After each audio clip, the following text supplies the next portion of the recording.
ഇനി അടുത്ത പോകുന്നത് നമ്മൾ KSRTC സ്റ്റാൻഡിലാണ്. അവിടുന്ന് പമ്പാ ബസ് പിടിക്കും. എന്നിട്ട് ആരെ കാണാൻ പോകും? സന്നിധാനത്ത് ചെന്നിട്ട് അയ്യപ്പനെ കാണാൻ പോവുക. വാ ഇങ്ങോട്ട് ടവേരയ്ക്ക് ഒരാൾക്ക് 100 രൂപ വെച്ച് പമ്പയ്ക്ക് ഇറങ്ങാൻ വേണ്ടി ടവേര കയറിയിരിക്കുകയാണ്. ടാക്സി വിളിച്ചടാ.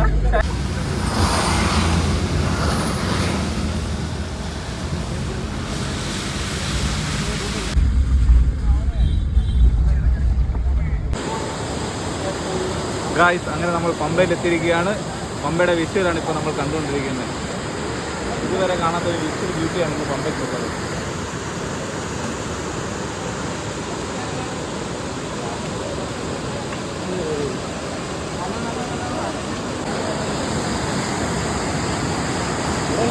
ഇതുണ്ടോ പൊന്നയ്യപ്പ?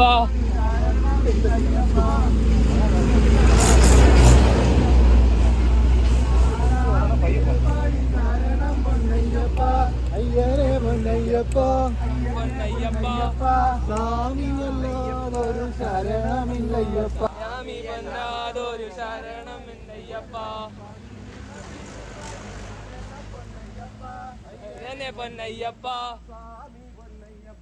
അയ്യനെ പൊന്നയ്യപ്പ, സ്വാമിയല്ലാതൊരു ശരണമില്ലയ്യപ്പ, സ്വാമിയല്ലാതൊരു ശരണമില്ലയ്യപ്പ.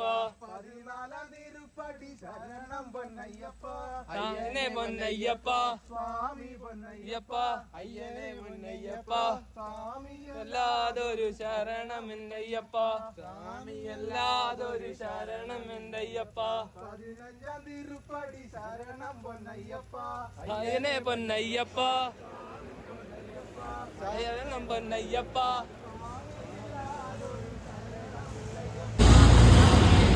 ഞാൻ പറയണോ?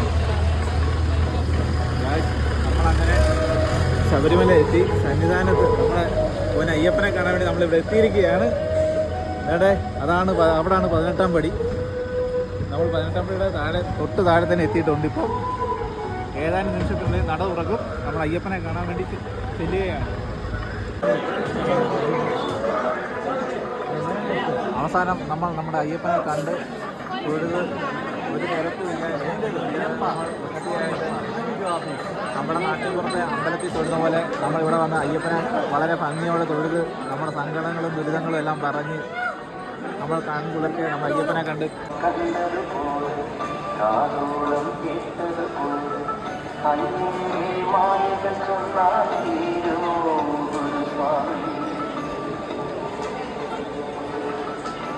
അങ്ങനെ നമ്മൾ ഭക്തിസാന്ദ്രമായിട്ട് നമ്മുടെ അയ്യപ്പനെ തൊഴുതിട്ട് നമ്മൾ തിരിച്ച് പമ്പയിലോട്ട് പോവുകയാണ്.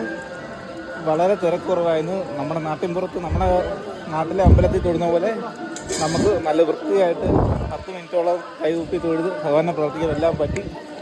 നല്ല ഐശ്വര്യപൂർവ്വമായി ഭഗവാനെ കണ്ട് നമ്മൾ സന്തോഷത്തോടെ പടിയിറങ്ങുകയാണ്.